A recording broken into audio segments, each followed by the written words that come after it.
Video నచ్చినట్లయితే తప్పకుండా like చేయండి. ఖుషి వాళ్ళ అమ్మ నాన్న వీళ్ళు ముగ్గురు కూడా మిత్ర ఇంటికి వస్తారు. ఇక వాళ్ళు వచ్చేసరికి లక్కీ బయట కార్ మీద కూర్చొని ఉంటుంది. మమ్మీ, ఆ తుమ్ముల పాప ఇక్కడే ఉంది, ఈరోజు కూడా తుమ్మిందనుకో మనం టెంపుల్కి కూడా వెళ్ళము, ఇక్కడే కూర్చోవాల్సి వస్తుంది అని చెప్పి ఖుషి అంటూ ఉంటుంది. మొన్న తుమ్మిందని ప్రతిసారి తుమ్ముతుందా అని చెప్పి, పాప ఇలా రామ్మా అని చెప్పి ఖుషి వాళ్ళ నాన్నగారు లక్కీని పిలుస్తారు. అమ్మ లక్కీ, ఇంట్లో అందరూ ఉన్నారా అని చెప్పి అంటూ ఉంటే ఏంటి లేకపోతే మీకేంటి అని చెప్పి లక్కీ అంటూ ఉంటుంది.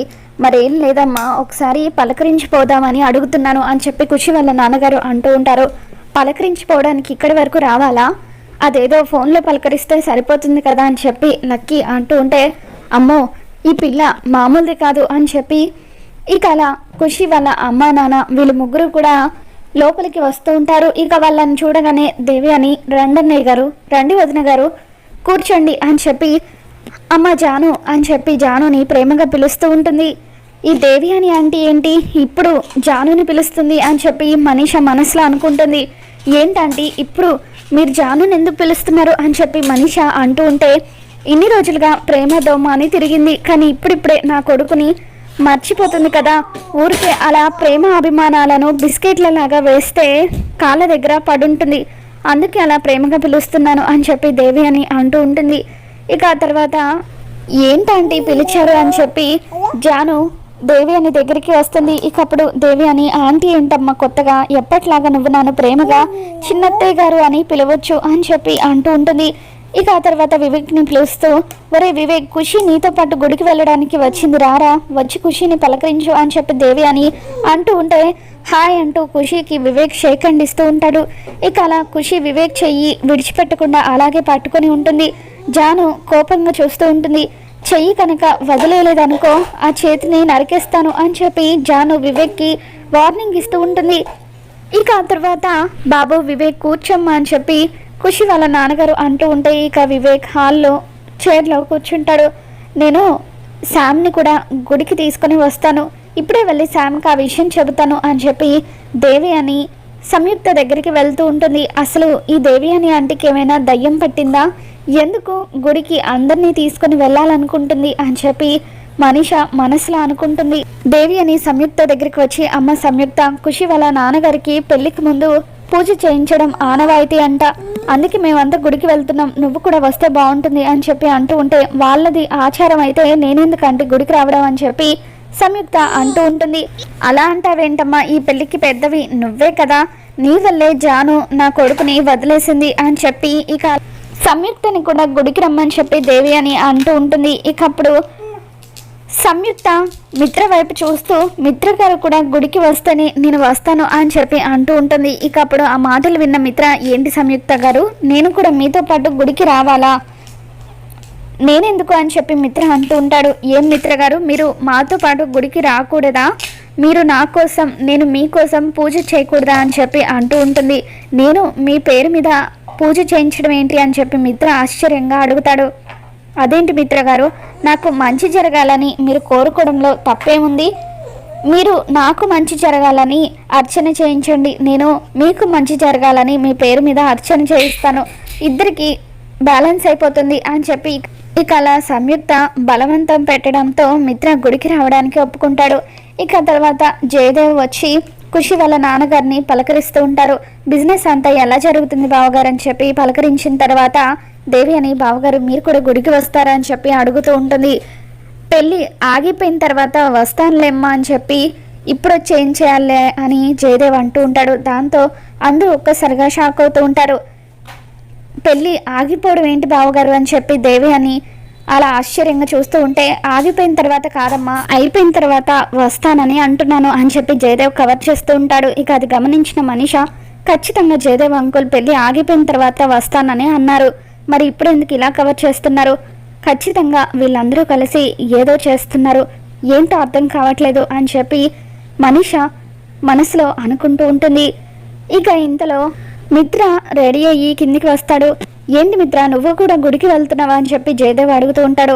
అవును డాడ్, సంయుక్త గారే గుడికి రమ్మని నన్ను ఫోర్స్ చేశారు, అందుకే వెళ్తున్నాను అని చెప్పి అంటూ ఉంటే ఇక అప్పుడు మనీష, ఈ సంయుక్త ఏంటి మిత్రని ఇలా జిడ్డులా అంటుకుంటుంది, నేను కనుక జాగ్రత్తగా ఉండకపోతే అప్పుడు నా చేతిలో ఉన్న జామ పండుని లాగేసుకున్నట్టుగా మిత్రని నా నుండి లాక్కుపోతుందేమో, నేను కూడా గుడికి వెళ్ళడం మంచిదని చెప్పి మనీష అనుకుంటుంది. ఇక ఆ తర్వాత సంయుక్త రెడీ అయ్యి కిందకి వస్తుంది. సంయుక్త మనీష వైపు చూస్తూ, ఏంటి మనీష నువ్వు గుడికి రావడం లేదా అని చెప్పి అడుగుతూ ఉంటుంది. ఇక అప్పుడు దేవి అని, అదేంటి మనీష ఇందాక నువ్వు గుడికి రానన్నావు కదా అని చెప్పి అంటూ ఉంటే, ఇందాక అలా అనుకున్నాను ఆంటీ, కానీ ఇప్పుడు రావాల్సి వస్తుందని చెప్పి మనీష అంటూ ఉంటుంది. ఇక అప్పుడు సంయుక్త మనసులో, నాకు కావాల్సింది కూడా అదే కదా అని చెప్పి లక్ష్మి మనసులో అనుకుంటుంది. ఇక ఆ తర్వాత సంయుక్త, మిత్ర, లక్కీ, జాను వీళ్ళు నలుగురు కూడా ఒక కారులో వస్తూ ఉంటారు. మొత్తానికి ఆగిపోయే పెళ్ళికి భూదేవంతా పీటలు వేసి హడావిడి చేస్తున్నారన్నమాట అని చెప్పి మిత్ర అంటూ ఉంటే, ఈ పెళ్ళి ఆపడానికి మీ సహకారం కూడా మాకు కావాలి మిత్ర గారు అని చెప్పి సంయుక్త అంటూ ఉంటుంది. తప్పకుండా నా సహకారం కూడా అందిస్తాను, జాను కోసం ఆ మాత్రం చేయలేనా అని చెప్పి మిత్ర అంటాడు. జాను కోసం మాత్రమే చేస్తారా, వాళ్ళ అక్క కోసం చేయరా అని చెప్పి సంయుక్త అంటూ ఉంటుంది.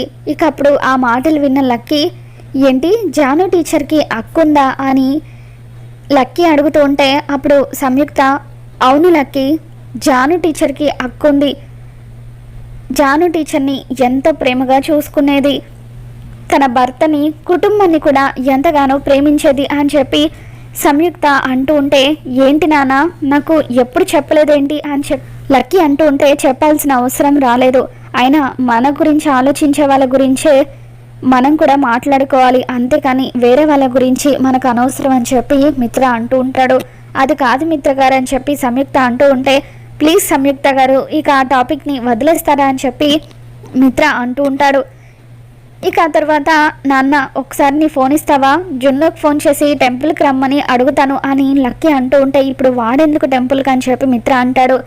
మీరందరూ పెద్దవాళ్ళు, మీరు మాట్లాడుకున్న మాటలు నాకేమీ అర్థం కాదు, అదే జున్ను ఉంటే చాలా బాగుంటుంది, మంచిగా టైం పాస్ అవుతుంది, ఇలా ఇవ్వు నాన్న ఫోన్ అని చెప్పి ఇక అలా లక్కీ ఫోన్ అడగడంతో మిత్ర తన ఫోన్ ఇస్తాడు. ఇదేంటి మిత్ర నాకు ఫోన్ చేస్తున్నాడు అని చెప్పి అర్జున్ ఫోన్ లిఫ్ట్ చేయగానే, అంకుల్ మేమంతా గుడికి వెళ్తున్నాం, మీరు జున్ను కూడా గుడికి రావాలి, మీరు జున్ను అంటే మీరిద్దరే కాదు అమ్మని కూడా గుడికి తీసుకొని రావాలి, ఈరోజు అమ్మ కనుక గుడికి రాకపోతే మొన్న నేను మీ ఇంట్లో ఫోటోలు తీశాను కదా అవి సోషల్ మీడియాలో అప్లోడ్ చేస్తాను అని చెప్పి లక్కీ వార్నింగ్ ఇస్తూ ఉంటుంది. ఇక దాంతో ఆ మాటలు విని లక్ష్మి, జాను ఇద్దరు కూడా కంగారు పడిపోతూ ఉంటారు. ఇక అప్పుడు సంయుక్త వెంటనే, అర్జున్ గారేనా ఫోన్లో, ఒకసారి ఇలా ఇవ్వు లక్కీ అంటూ లక్కీ దగ్గర నుండి ఫోన్ తీసుకుంటుంది. అర్జున్ గారు, నేను సంయుక్తని, లక్కీ చెప్పినట్టు మీరు జున్ను వాళ్ళ మదర్ని తీసుకొని గుడికి రావాల్సిందే అని చెప్పి ఇక అలా సంయుక్త చెబుతూ ఉంటే, అదేంటి లక్ష్మి నువ్వు అక్కడ సంయుక్తగా ఉన్నప్పుడు నేను లక్ష్మిని తీసుకుని గుడికి ఎలా వస్తాను అని చెప్పి అర్జున్ అంటూ ఉంటాడు. ఓ అలాగా, సరే సరే, మీరైతే జున్నుని తీసుకొని ఖచ్చితంగా గుడికి రండి అని లక్ష్మి ఫోన్ పెట్టేస్తుంది. ఇక ఆ తర్వాత అర్జున్ జున్నుకి టెంపుల్కి వెళ్దాం రెడీ అవ్వమని చెబుతాడు. అదేంటి బాబా నన్ను రెడీ అవ్వమని చెప్పి మీరు ఇంకా ల్యాప్టాప్లో వర్క్ చేసుకుంటున్నారని చెప్పి జున్ను అంటే, కొంచెం వర్క్ మిగిలిపోయింది జున్ను, 5 మినిట్స్లో పూర్తి చేస్తాను, నువ్వు వెళ్ళి రెడీ అయ్యరా అని చెప్పి అంటూ ఉంటే జున్ను గదిలోకి వెళ్ళి రెడీ అవుతూ ఉంటాడు. ఇక అప్పుడు వసుంధరాదేవి అర్జున్తో, ఒరే అర్జున్ అసలు లక్ష్మి ఏం చేయాలనుకుంటుందిరా, తను ఆల్రెడీ సంయుక్తగా అక్కడ ఉన్నప్పుడు నువ్వు జున్ను వాళ్ళ అమ్మని తీసుకుని గుడికి ఎలా వెళ్తావని చెప్పి అంటూ ఉంటుంది.